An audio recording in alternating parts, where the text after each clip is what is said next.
अरे कुसुम बहू, क्या कर रही हो? अभी तक खाना तैयार नहीं किया। यहाँ सबको भूख लग रही है और तुम हो कि अपने ही कामों में लगी हुई हो। सास कौशल्या जी बाहर से आवाज लगाते हुए बोली, लेकिन कुसुम ने तो कोई जवाब भी नहीं दिया। यह देखकर सासू माँ तमतमाती हुई सोफे पर से उठी और सीधा उसके कमरे की तरफ पैर पटकती हुई आई। जाकर कमरे के दरवाजे पर खड़ी हुई तो देखा तो कुसुम तो कमरे में भी नहीं थी। पता नहीं कहाँ चली गई। शाम के खाने का समय हो चुका है और है कि रसोई में नहीं है। जैसे घर में कोई नौकर चाकर लगे हो खाना बनाने के लिए। बड़बड़ाती हुई वह पूरे घर में घूम गई, लेकिन कुसुम उन्हें कहीं भी नहीं मिली। यह देखकर उन्हें कुसुम की कोई चिंता नहीं हुई, बल्कि उन्हें तो उस पर गुस्सा आ रहा था। अरे भला ये भी कोई बात होती है? कहीं बाहर गई है तो बोल कर जाती और जाने से पहले खाना तैयार करके जाती। कम से कम हम तो अपना पेट भर लेते। अभी थोड़ी देर में छोटी बहू भी अपने मायके से आ जाएगी। आज उन्हें सरप्राइज देने वहाँ गई थी, खुद ही सरप्राइज हो गई। घर पर तो ताला लगा हुआ था। बेचारी वह भी थकी हारी आएगी। कम से कम खाना सबको समय पर मिलना चाहिए। पर यह बात बड़ी बहू को समझ में आए तब ना। मुफ्त का खाने को जो मिल रहा है। बड़बड़ाती हुई वह वापस आई और आकर सोफे पर धम से बैठ गई। सोफे पर बैठे बैठे ही अपनी बड़ी बहू कुसुम पर गुस्सा हो रही थी। उन्हें तो ये भी याद नहीं था कि छोटी बहू के मायके जाने से पहले ही इतना हंगामा हुआ था। लेकिन उनके लिए ये हंगामा तो बहुत नॉर्मल सी बात थी। ये सब नॉर्मल नहीं था तो सिर्फ कुसुम और उसके पति राजीव के लिए। कौशल्या जी इस संयुक्त परिवार की मुखिया थी। घर में बड़े बेटे बहू राजीव और कुसुम और उनका एक बेटा 5 वर्षीय सोनू और छोटे बेटे बहू जगदीश और संगीता भी रहते थे। जगदीश और संगीता की शादी को ज़्यादा से ज़्यादा 7 महीने ही हुए थे। राजीव जहां एक कंपनी में कलर का काम करता था, वहीं जगदीश इंजीनियर था। दोनों के ओहदे में फ़र्क था तो जाहिर सी बात है दोनों की कमाई में भी फ़र्क था। और ये कमाई का फ़र्क घर में भी सिर चढ़कर बोलता था। जगदीश की हर बात कौशल्या जी जहां आंखें बंद करके मानती थी, वहीं राजीव को किसी चीज़ की इजाज़त भी आसानी से मिल जाए यही बड़ा मुश्किल होता था। राजीव की शादी के बाद कम कमाई का ताना तो अक्सर ही सुनने को मिलता था, ना सिर्फ राजीव को बल्कि उसकी पत्नी कुसुम को भी। पर दोनों चुपचाप सुनकर रह जाते थे। पर ताने तब इतने ज़्यादा नहीं थे क्योंकि तब तक कौशल्या जी के पति दामोदर जी जिंदा थे और उनका काम अच्छा चलता था, इसलिए खर्चे ढक जाते थे। दामोदर जी का जमीन खरीदने बेचने का काम था। दामोदर जी बोलने में वैसे ही कमाल के थे। जो उनके पास आता था वह सौदा करवा कर ही भेजते थे। ऐसा नहीं है कि दामोदर जी ने राजीव को अपना काम सिखाने की कोशिश नहीं की। उन्होंने कोशिश की थी, पर राजीव बाघ पटुता के मामले में थोड़ा कमज़ोर था। वह लोगों को समझा ही नहीं पाता था। इस कारण उसने कंपनी में कलर की नौकरी ही कर ली। पर दामोदर जी को इसमें भी तसल्ली थी कि कम से कम बेटा अपने पैरों पर खड़ा है, अपनी मेहनत की कमाई खा रहा है। कम से कम इतना कमा लेता है कि अपना और अपनी पत्नी और अपने बच्चों का पेट तो भर ही लेगा। फिर ऊपर से वह बहू भी ऐसी लेकर आए जिसके हाथों में हुनर था, जो पार्लर का सारा काम जानती थी। पर यह अलग बात थी कि कौशल्या जी ने उसे काम कभी करने ही नहीं दिया। इधर जगदीश पढ़ने लिखने में काफ़ी अच्छा था तो उसने इंजीनियरिंग कर ली। इंजीनियरिंग के आखिरी साल में था तब एक हादसे में दामोदर जी की मृत्यु हो गई और वहीं से सब कुछ बदल गया। दामोदर जी की जो सेविंग थी और जो इंश्योरेंस के पैसे आए थे, वह सब तो कौशल्या जी ने अपने पास रख लिए। ये कहकर कि जगदीश की शादी में काम में आएंगे। घर का खर्चा तो अब राजीव को ही करना पड़ेगा। राजीव ने भी इससे इनकार भी नहीं किया, लेकिन जितनी उसकी क्षमता थी उतना ही तो खर्च करता, पर कौशल्या जी उसे सुनाने से बाज नहीं आती। खैर, इधर जगदीश की कंपनी में नौकरी लगी और उधर उसके लिए एक अमीर घर की बेटी संगीता का रिश्ता आ गया। कौशल्या जी ने तगड़े दहेज के लालच में झट से इस रिश्ते के लिए हाँ कर दी और संगीता जगदीश से शादी होकर इस घर में आ गई। शादी के दूसरे दिन जब संगीता का सारा सामान ढंग से रखा जा रहा था, तो उस समय नन्हा सोनू भी उत्सुकता के कारण बीच बीच में आ रहा था। इधर कुसुम घर में रुके रिश्तेदारों की मेहमान नवाजी में लगी हुई थी कि तभी कौशल्या जी डांटते हुए बोली, बड़ी बहू, अपने इस शैतान बेटे को संभालो, देखो बार बार बीच में आ रहा है, अभी बेवजह किसी कीमती चीज का नुकसान कर देगा, फिर तुम्हारे और तुम्हारे पति की बस की तो बात भी नहीं है कि उसकी जगह कोई नई चीज दिलवा भी दे। यह सुनकर सभी रिश्तेदार कौशल्या जी की तरफ देखने लगे। वहीं कुसुम झेप गई, उससे कुछ कहते नहीं बना। उसने सोनू को गोद में उठाया और चुपचाप कमरे में लेकर चली गई। इधर राजीव ने भी सुना तो उसको भी इस बात का काफी बुरा लगा, लेकिन जब माँ ही ऐसा कहे तो क्या कर सकते हैं, इसलिए राजीव चुप रहा। पर धीरे धीरे संगीता को समझ में आने लगा कि इस घर में कुसुम और राजीव की नहीं चलती। जगदीश की कमाई अच्छी है, इसलिए जगदीश के खिलाफ कौशल्या जी कुछ नहीं करती, तो जाहिर सी बात है कि अब संगीता का सिक्का ही इस घर में बोलेगा। बस ये बात संगीता के दिमाग पर हावी हो चुकी थी, इसलिए उसने घर के कामों में भी कोई खास रुचि नहीं दिखाई। उसे सिर्फ कौशल्या जी से और जगदीश से प्यार से बात करनी होती थी, बाकी को तो वह कुछ भी सुना देती थी।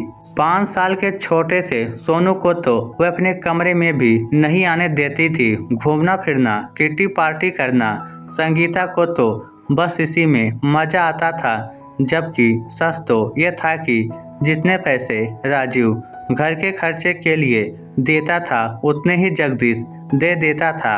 हाँ, बस कमाई जगदीश की ज़्यादा थी, इसलिए उसका सिक्का कौशल्या जी के सिर चढ़कर बोलता था। 1-2 बार कुसुम ने उसे घर के काम के लिए कहा भी तो कौशल्या जी ने हंगामा कर दिया। अब कम से कम कमाई इतनी नहीं है तो घर के कामों में तो मदद कर ही सकते हो, खर्चे तो तुमसे बराबर होते नहीं हैं और घर के कामों में भी तुम्हें रोना आता है। अब आज की ही बात लो, संगीता को जगदीश के साथ अपने मायके जाना था, तो तैयार होने के लिए उसने अपना सूट निकालकर पलंग पर रखा था और हाथ मुंह धोने बाथरूम में चली गई थी। घर के सारे सदस्य बाहर बैठे हुए थे। कुसुम रसोई में काम कर रही थी, तभी सोनू खेलते खेलते उसके कमरे में आ गया। जब कमरे में आया तो देखा ड्रेसिंग टेबल पर परफ्यूम की बोतल रखी हुई थी। उस बोतल का डिजाइन इतना सुंदर था कि वो उसे देखने उसके पास चला गया और बोतल उठाकर उसे देखने लगा। अभी उसे उलट पलट कर देख ही रहा था कि उसके हाथ से वह बोतल छूटकर गिर गई और गिरते ही टूट गई। आवाज़ सुनकर संगीता दौड़ती हुई बाहर आई। बोतल टूटी हुई देखकर और सोनू को उसके पास खड़े देखकर संगीता का गुस्सा 7वें आसमान पर पहुंच गया और उसने सोनू को थप्पड़ दे मारा। जोर का थप्पड़ गाल पर पड़ते ही सोनू रोने लगा। शोर सुनकर सब लोग कमरे में आ गए। यह देखकर संगीता ने गुस्से में कहा, भाभी संभालती क्यों नहीं हैं आप अपने इस नालायक बेटे को? देखिए कितना नुकसान कर दिया है इसने। कहती हुई संगीता सोनू को दूसरा थप्पड़ मारने ही वाली थी कि कुसुम ने उसके हाथ रोक दिए और सोनू को अपनी गोद में लेकर बोली, संगीता वह बच्चा है, गलती हो गई उससे। इसका मतलब ये नहीं कि तुम उसे बार बार मारो। गलती हो गई। आपको पता भी है ये परफ्यूम कितना महंगा आता है। संगीता गुस्से में बोली, देखो संगीता, सोनू बच्चा है, उससे गलती हो गई, पर तुम तो अपने आप को शांत रखो। राजीव बीच में बोला, भैया क्या शांत रखे, वह गलत नहीं कह रही है।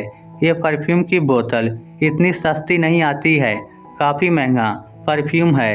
आपको क्या पता, आपने कभी अपनी जिंदगी में इस्तेमाल भी किया है इसे। अचानक जगदीश बीच में बोला। ये देखकर राजीव हैरान होकर उसकी तरफ देखने लगा। अरे इन्हें क्या पता, सब कुछ मुफ्त का जो मिल रहा है तुम कमाते जाओ, ये लुटाते जाएंगे, इनकी औकात इतनी ही है बस। संगीता बीच में बोली। बस करो संगीता, तुम्हें शर्म नहीं आ रही कि तुम अपने जेठ से बात कर रही हो। ओहदे और उम्र दोनों में वह तुमसे बड़े हैं, सम्मान के अधिकारी हैं। अब की बार कुसुम ने कहा। माफ़ करना भाभी, माना कि ओहदे और उम्र में छोटी जरूर हूँ, पर कमाई के मामले में मेरा पति आप लोगों से बड़ा है, इसलिए अपनी आवाज़ जरा नीचे करके ही बात करना मुझसे। वैसे भी घर में जिसका पति अच्छा कमाता है उसी की तोती बोलती है, संगीता ने कहा। यह सुनकर कुसुम और राजीव ने कौशल्या जी की तरफ देखा तो कौशल्या जी बोली। अब क्या बात का बतंगड़ बनाए जा रहे हो तुम लोग, जाओ जाकर अपना काम करो। नहीं मम्मी, आज मुझे जानना है कि मेरा इस घर में क्या स्थान है। क्या तुम्हारी छोटी बहू को हक है कि वह मुझसे और मेरी पत्नी से इस तरह से बात कर सकती है। राजीव ने कहा। कौशल्या जी ने जगदीश की तरफ देखा और बोली। बेटा, सम्मान कमाया जाता है, ओहदे और उम्र से सम्मान नहीं मिलता, इसमें कमाई बहुत महत्वपूर्ण होती है। बाकी तुम दोनों खुद समझदार हो, कहकर कौशल्या जी बाहर आ गई। इधर जगदीश और संगीता भी तैयार होकर संगीता के मायके रवाना हो गए, पर राजीव और कुसुम को ये बात बहुत बुरी तरह से चुभी थी। खैर थोड़ी देर बाद जगदीश और संगीता भी घर आ गए और आते से ही बोले।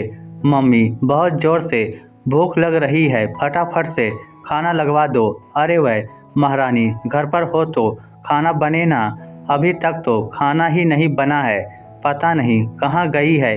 बिना बोले कौशल्या जी ने जवाब दिया। हे भगवान, बहुत जोर से भूख लग रही है, तुम कुछ बाहर से ऑर्डर कर लो, मुझसे तो भूखे नहीं रहा जा रहा, कहकर संगीता भी वहीं सोफे पर पसर गई। अभी जगदीश मोबाइल निकालकर ऑर्डर करने ही जा रहा था कि इतने में कुसुम सोनू को लेकर आ गई। उसे देखते ही कौशल्या जी बोली। कहाँ थी अब तक? यहाँ सबको भूख लग रही है और महारानी बाहर घूम रही हैं, पता नहीं है क्या ये सबके खाने का वक्त है। अब फटाफट रसोई में जा और सबके लिए खाना बना। मम्मी जी, आपकी एक बहू और भी है, उसे कहिए वह बना लेगी, कहकर कुसुम अपने कमरे में चली गई। तब तक राजीव भी घर में आ गया था। उसे देखते ही कौशल्या जी गुस्से में तमतमाती हुई बोली। ए, आज तेरी पत्नी के इतने पर कैसे निकल आए जो खाना बनाने से इनकार कर रही है? घर में नौकर चाकर लगा लिए क्या तुम लोगों ने? नहीं मम्मी, हमने नौकर चाकर नहीं लगाए हैं, बल्कि हमने अपने रहने का बंदोबस्त कहीं और कर लिया है। वैसे भी हम अपने खर्चों का बोझ आप लोगों पर नहीं डालेंगे। आपने इतने दिन मुझे और मेरे परिवार को पाल लिया, उसके लिए बहुत बहुत धन्यवाद। बस इससे ज़्यादा मैं आपका एहसान नहीं झेल पाऊंगा, कहकर राजीव भी अपने कमरे में चला गया। दूसरे दिन राजीव और कुसुम दूसरी जगह शिफ्ट हो गए, पर कौशल्या जी या जगदीश में से किसी ने उन्हें रोकने की कोशिश नहीं की, क्योंकि पार्लर का काम छोड़े हुए काफ़ी वक्त हो चुका था। इसलिए कुसुम ने पहले पार्लर ज्वाइन कर लिया। 1 साल वहां काम करने के बाद फिर अपना खुद का पार्लर खोल लिया। दोनों पति पत्नी मिलकर कमाते भी थे और अपनी सेविंग भी करने लगे थे।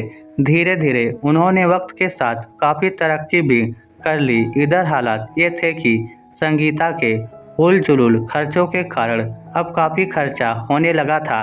काम तो उससे वैसे ही नहीं होता था, इसलिए नौकर चाकर भी लगाने पड़े। इसलिए अब जगदीश के पास ज़्यादा कुछ सेविंग नहीं रहती थी और इस बात को लेकर घर में आए दिन झगड़े होते हैं वह अलग। और अब कौशल्या जी उस दिन को कोसती थी जब बड़े बेटे बहू का साथ देने की जगह उन्होंने अपने छोटे बेटे बहू का साथ दिया था। इस स्टोरी को लेकर आपकी क्या राय है, नीचे कमेंट करके हमें ज़रूर बताइएगा। धन्यवाद।